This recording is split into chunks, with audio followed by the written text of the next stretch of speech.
कहानी की शुरुआत में हम एक खूबसूरत महिला को देखते हैं जिसका नाम एलिस है और उसकी उम्र 40 साल है।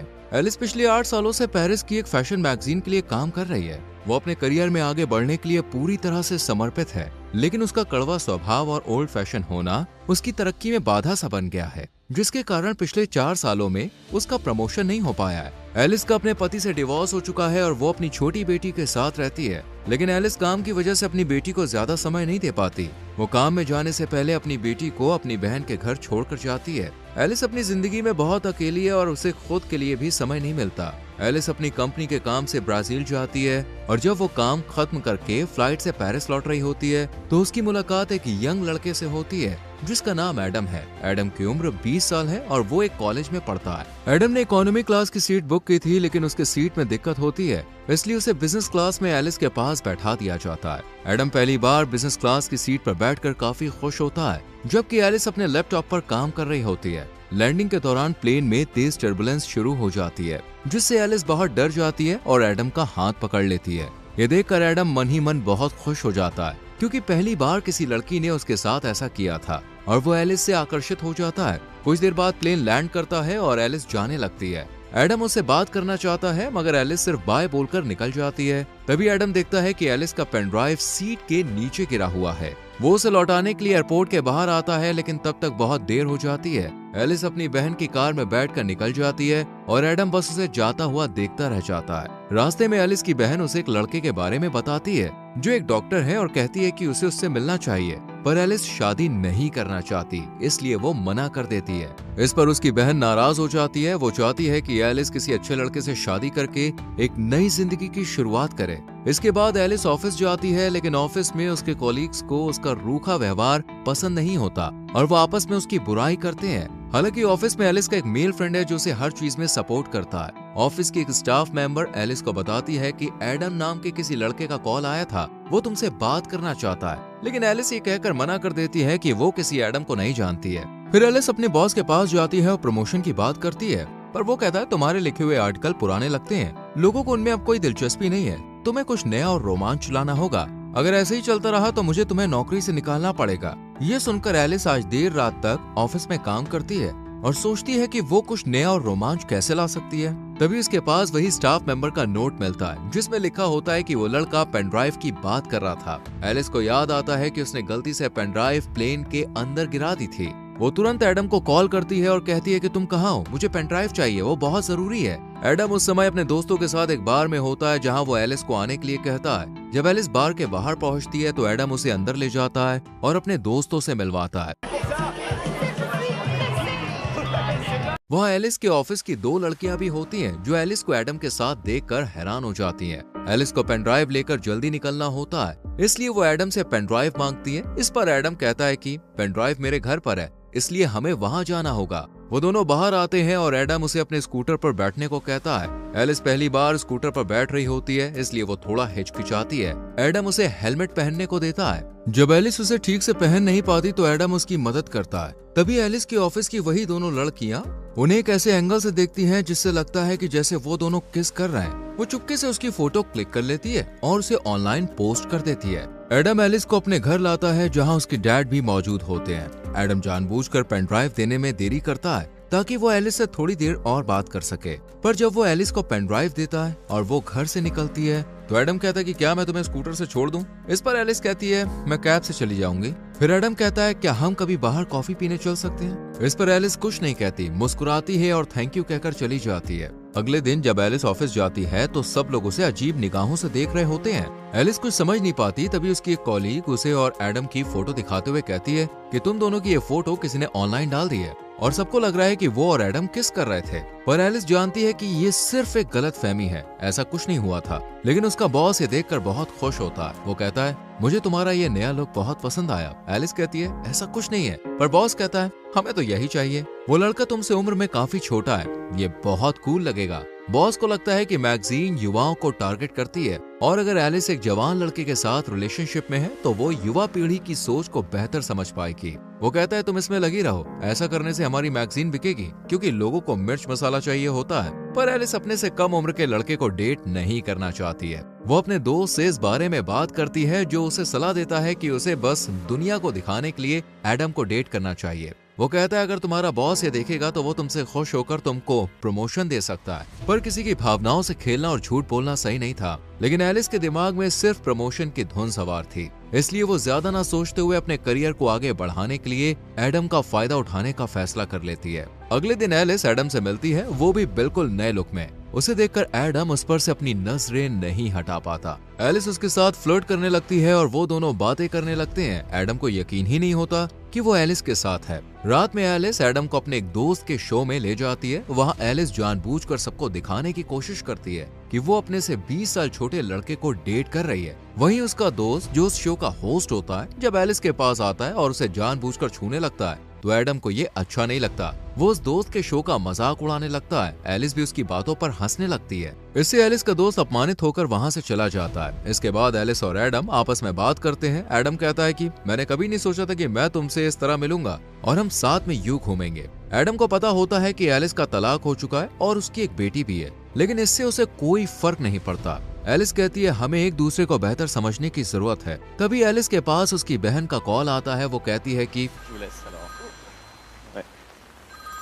मैंने उस डॉक्टर को घर पर बुलाया है जिससे मैं तुम्हें मिलाना चाहती थी, इसलिए तुम जल्दी से घर आ जाओ। एलिस जाना नहीं चाहती, लेकिन बहन की बात की इज्जत करते हुए वो एडम से झूठ बोलती है कि मेरी बेटी की तबीयत खराब है, मुझे घर जाना होगा। ये सुनकर एडम भी थोड़ा परेशान हो जाता है। वो जल्दी से टैक्सी बुलाता है और एलिस को उसमें बैठा देता है। ये देखकर एलिस को लगता है कि एडम उसकी कितनी फिक्र करता है। घर पहुंचने पर एलिस अपनी बहन, जीजा जी और उस डॉक्टर के साथ डिनर करती है। एलिस ड्रिंक करके आई होती है, जिस वजह से वो नशे में डॉक्टर से उल्टे सीधे सवाल पूछने लगती है। इसमें डॉक्टर को बुरा लगता है और वो वहाँ से चला जाता है। यहाँ एलिस लगातार कोशिश कर रही होती है कि बॉस उससे खुश होकर उसे प्रमोशन दे दे, लेकिन ऐसा नहीं हो रहा था। इसलिए वो एडम को एक फैशन शो में लेकर जाती है जहाँ उनकी कंपनी की सीईओ और बॉस मौजूद होते हैं। जब शो के दौरान मॉडल्स रैंप वॉक कर रही होती हैं, तभी एक लड़की गिर जाती है। ये देखकर एडम तुरंत उसे उठाने के लिए आगे बढ़ता है। सीईओ को एडम का ये व्यवहार बहुत अच्छा लगता है। शो खत्म होने के बाद एडम और एलिस पार्टी में ड्रिंक करते हैं और डांस करने लगते हैं। डांस करते वक्त वो दोनों बहुत करीब आ जाते हैं, लेकिन कुछ होने से पहले ही एलिस देखती है कि कुछ लड़कियां उनकी तस्वीरें क्लिक कर रही है। ये देखकर एलिस तुरंत एडम का हाथ पकड़कर उसे बाहर ले आती है। एडम एलिस को अपनी स्कूटर में बैठाकर उसके घर तक छोड़ देता है। यहाँ एक ऐसा मोमेंट आता है जहाँ एडम एलिस को किस करने वाला होता है, पर एलिस पीछे हट जाती है और चुपचाप घर के अंदर चली जाती है। लेकिन एडम को लगता है कि उसने एलिस के करीब आने का मौका मिस कर दिया है, इसलिए वो एलिस के घर जाता है जहाँ उसे पता चलता है कि उसकी बेटी अपनी मौसी के घर पर है।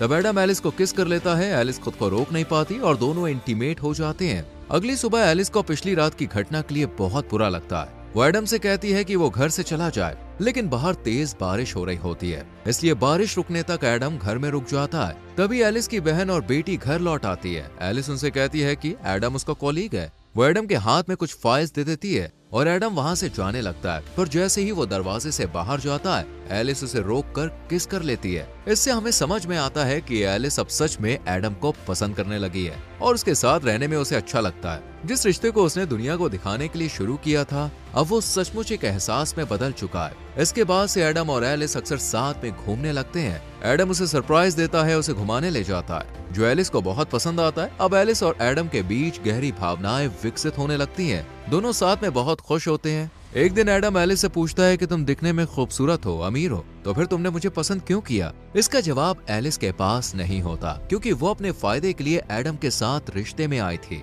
पर अब उसे सच में एडम से प्यार हो गया है। कुछ दिन के बाद एलिस को काम में प्रमोशन मिल जाता है, जिससे वो बेहद खुश होती है। लेकिन अब वो एडम के बारे में सोचने लगती है, क्या उसे इस रिश्ते को जारी रखना चाहिए?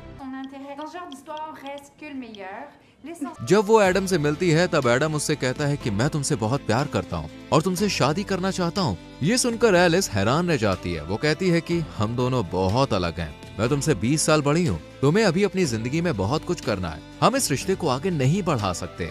एलिस कहती है, मैं तुमसे प्यार करती हूँ, पर मेरी जिंदगी में बहुत सारी जिम्मेदारियां हैं। मेरी बेटी है, मेरा काम है, ऐसे में हम साथ नहीं रह सकते। लोग हमारे रिश्ते को लेकर क्या कहेंगे? वो कहती है, शायद यही बेहतर होगा कि हम यहीं पर रुक जाएं। लेकिन एडम उसकी बातों को नहीं मानता। फिर भी एलिस वहाँ से चली जाती है। एलिस जानती है कि उसने एडम को पहले सिर्फ प्रमोशन के लिए इस्तेमाल किया था, लेकिन अब उसे भी उससे सच में प्यार हो गया है और वो उसके साथ रहना चाहती है। फिर भी अपनी जिम्मेदारियों और समाज के डर के कारण वो एडम से दूर हो जाती है। एलिस एडम से दूर होकर बहुत अकेला और तन्हा महसूस कर रही होती है। उसके लिए एडम को भुलाना काफी मुश्किल हो रहा था। वहीं एडम का भी यही हाल था। वो अपने दुख को अपने पिता से साझा करता है। उसके पिता उसे समझाते हैं और कहते हैं, जब मैं तुम्हारी उम्र का था तब मुझे भी प्यार हुआ था। ये सब चलता रहता है, तुम्हें अपनी जिंदगी में आगे बढ़ना होगा। कुछ दिन बाद एलिस के ऑफिस में सीईओ खुद मैगजीन का कवर फोटो देखने आती है, लेकिन उन्हें कवर फोटो पसंद नहीं आती। वो मेल मॉडल की जगह किसी नए और अनदेखे चेहरे की तलाश में होती है। तभी उनकी नजर एलिस के लैपटॉप स्क्रीन पर पड़ती है, जिसका वॉलपेपर एडम की तस्वीर होती है। उसे देखकर सीईओ को याद आता है कि ये वही लड़का है जिसने फैशन शो में रैम वॉक के दौरान गिरी हुई लड़की को उठाया था। वो चाहती है कि एडम उनके मैगजीन का नया मॉडल बने। ये सुनकर एलिस को अच्छा नहीं लगता। वो नहीं चाहती कि वो फिर से एडम से मिले, लेकिन अपने बॉस के कहने पर उनकी बात उसे माननी पड़ती है। एलिस एडम को कॉल और मैसेज करती है और एडम एक टूटे हुए आशिक की तरह घर में बैठकर ड्रिंक कर रहा होता है। वो एलिस के कॉल और मैसेज का गुस्से में जवाब नहीं देता। तब एलिस खुद उसके घर जाती है और उसे अपने साथ बाहर लेकर आती है। एडम को लगता है कि अब एलिस फिर से उसके साथ रिश्ता शुरू करना चाहती है, लेकिन एलिस उसे बताती है कि तुम्हें मैगजीन के लिए मॉडल बनना होगा, तुम्हें खूबसूरत लड़कियों के साथ काम करने का मौका मिलेगा और इसके लिए तुम्हें पैसे भी मिलेंगे। ये सुनकर एडम गुस्से में आ जाता है। उसे समझ में आ जाता है कि एलिस अपने काम के लिए उसके पास आई है। वो कहता है, मैं अब तुमसे मिलना नहीं चाहता, अच्छा होगा हम कभी ना मिलें, और वो गुस्से में वहाँ से चला जाता है। जिस दिन एडम का फोटोशूट होना होता है, सभी एडम के आने का इंतजार कर रहे होते हैं। एलिस को डर लगता है कि अगर एडम नहीं आया तो उसे नौकरी से निकाल दिया जाएगा। तभी एडम वहाँ पे आ जाता है क्योंकि वो अब भी एलिस से प्यार करता है। उसे मेकअप रूम में ले जाया जाता है जहाँ उसका लुक तैयार किया जा रहा होता है। तभी उसके पास एलिस का दोस्त आता है और एडम से माफी मांगता है। वो कहता है कि मैंने ही एलिस को सलाह दी थी कि वो तुम्हारे साथ झूठा रिश्ता बनाए ताकि उसे प्रमोशन मिल सके। ये सुनकर एडम को बहुत दुख होता है कि एलिस का प्यार एक नाटक था। वो बाहर आता है और सबके सामने एलिस को किस कर लेता है। फिर एडम अपना फोटो शूट करवाता है, लेकिन ये सब उसके लिए नया अनुभव होता है। वो अच्छे से पोज नहीं दे पा रहा होता है और फोटोग्राफर को बार बार उसे निर्देश देने पड़ते हैं, जिससे एडम चिढ़ जाता है और वहाँ से जाने लगता है। तभी एलिस उसे समझाने के लिए आती है, पर एडम उस पर गुस्सा करता है और कहता है, मैंने तुमसे दिल से प्यार किया और तुमने अपने फायदे के लिए मेरा इस्तेमाल किया। फिर एडम दुखी होकर वहाँ से चला जाता है, जिससे एलिस को भी बहुत बुरा लगता है। उसका बॉस भी उसे नौकरी से निकाल देता है। अब वो पूरी तरह से अकेली पड़ जाती है। वो एडम को भूल नहीं पा रही होती है और उसकी यादें उसे हर पल सताती रहती है। एलिस को एहसास होता है कि उसके लिए करियर से ज्यादा जरूरी वो इंसान है जिससे वो प्यार करती है।